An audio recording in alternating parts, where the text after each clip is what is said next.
This is the officers' mess at the Royal Marines Depot, Deal, South Barracks. This is where 4th Battalion, Royal Marines Light Infantry established its headquarters here on the 21st of February 1918 in preparation for the Zeebrugge Raid. Lieutenant Colonel Bertram Elliott was in command.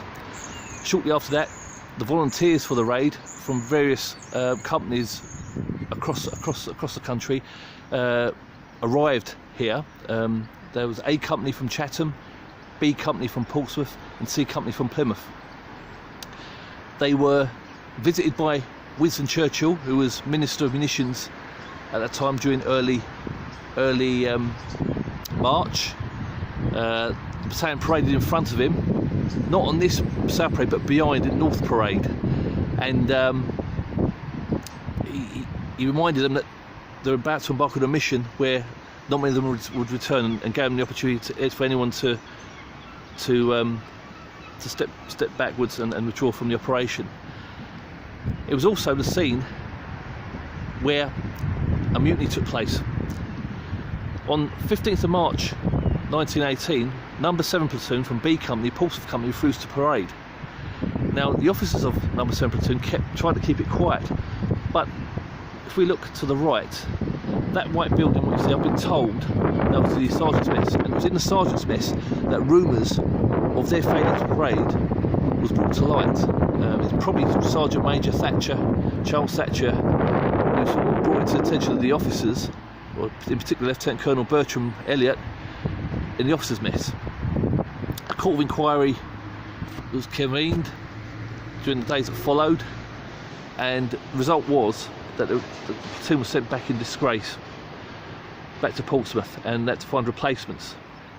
The reason for the failure to parade is not quite certain. In the documents I've seen in the Royal Marines Museum, it's not quite clear why they refused to parade, but only one of the officers was reprimanded and had a disciplinary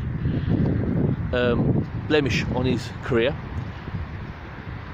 The chaps in the ranks were not disciplined on their service record. Some returned back to the Western Front.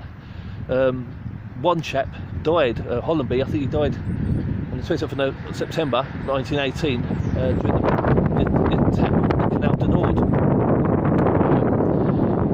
But it's remarkable that after this breach of discipline, on the days after, on the 21st of March, the battalion war diary confirms that all the men were given 4 days leave. They were granted 4 days leave to visit their families and loved ones. So I have a feeling, although I can't prove it, that the men who mutinied or refused to parade, whatever you want to call the word mutiny, it's a strong word, but their grievance was they wanted to see their loved ones, probably. You know, understand we're told that there's remote chance of returning, and they felt aggrieved that they wanted to get the opportunity to say one last goodbye to those they loved.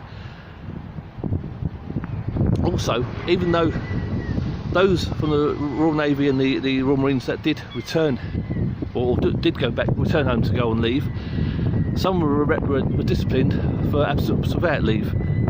And I think this is because if it took them 2 or 3 days to get home, if they lived fast distances in Scotland or north of England, then they probably wouldn't have sufficient time to spend time with their loved ones.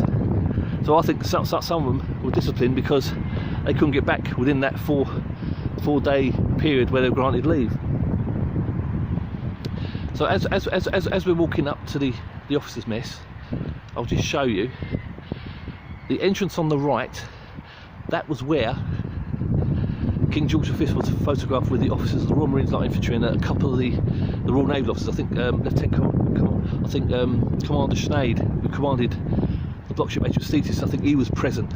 There's a few naval officers with them as well. So that photograph, I'm just going to walk up. I'm going to walk up to the entrance. This is where King George V was photographed on the 7th of March 1918 during his visit. And although I don't know whether it's this parade ground, South Barracks, or North Barracks, which is on the other side, which has been redeveloped, where the battalion paraded in front of him. I know Churchill, the battalion was paraded in front of him in North Barracks. I have several testimonies to confirm that. But that photograph of King George V, let me just get into position, it was taken, the photograph was taken there. That's where it was taken. There's the rest of the South Barracks.